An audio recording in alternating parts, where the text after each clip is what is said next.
بسم اللہ الرحمن الرحیم۔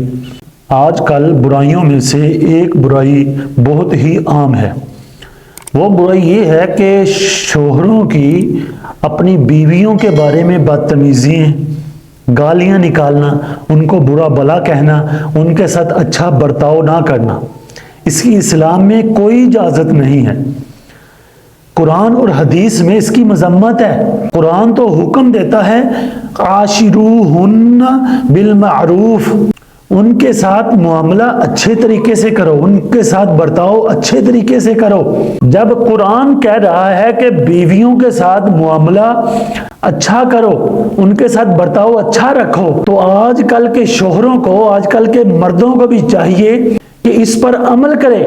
مرد یہ نہیں ہوتا کہ وہ عورت پر گرج کر یا اپنا روب جما کر کہے کہ میری بات مانی گئی ہے۔ نہیں، ایسا نہیں ہے۔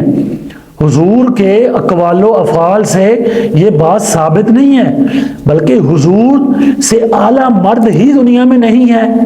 سب مردوں سے اعلیٰ مرد حضور نبی کریم صلی اللہ علیہ وسلم ہے۔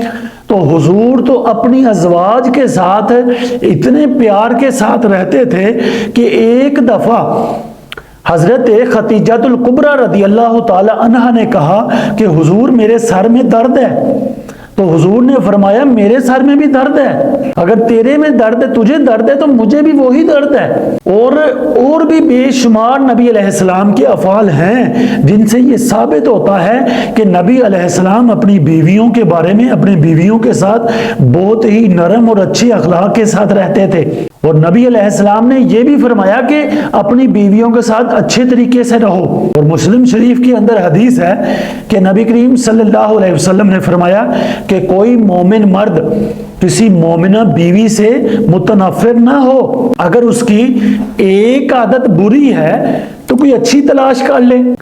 نفرت نہ کرو، محبت کرو۔ محبت کرنے کے لیے کسی کی خوبیاں تلاش کی جاتی ہیں، تو ہمیں چاہیے کہ ہم اپنی بیویوں میں، اپنے گھروں میں، اپنی عورتوں میں اچھائیاں تلاش کریں تاکہ گھر کا معاشرہ اچھا رہے، گھر کا ماحول اچھا رہے۔ جب شوہر بیوی کے خلاف، بیوی شوہر کے خلاف رہے گی تو معاملہ تو لڑائی اور جھگڑے والا رہے گا۔ جھگڑے کے درمیان اولاد ہوگی، اولاد پیدا ہوگی، اولاد جوان ہوگی، وہ کیسی جھگڑالو ہوگی۔ لہٰذا ہر مرد اور ہر عورت کو سوچنا چاہیے کہ اپنے حقوق ادا کرے، اپنے حقوق ادا کرتے ہوئے خلاف شرع کام کوئی نہ کرے، شریعت پر عمل کرتے ہوئے گھر کو امن کا گہوارہ بنائیں تاکہ اولاد اچھی ہو۔ یہ نہ ہو کہ میاں بیوی کی جنگ رہے، گھر کے اندر جب میدان جنگ ہوگی تو جو اولاد ہوگی وہ بھی جھگڑالو ہی پیدا ہوگی۔ لہٰذا اچھے میاں بیوی ہونے کا ثبوت دیں، اچھی اولاد ہو۔ اللہ تعالی ہمیں عمل کی توفیق عطا فرمائے۔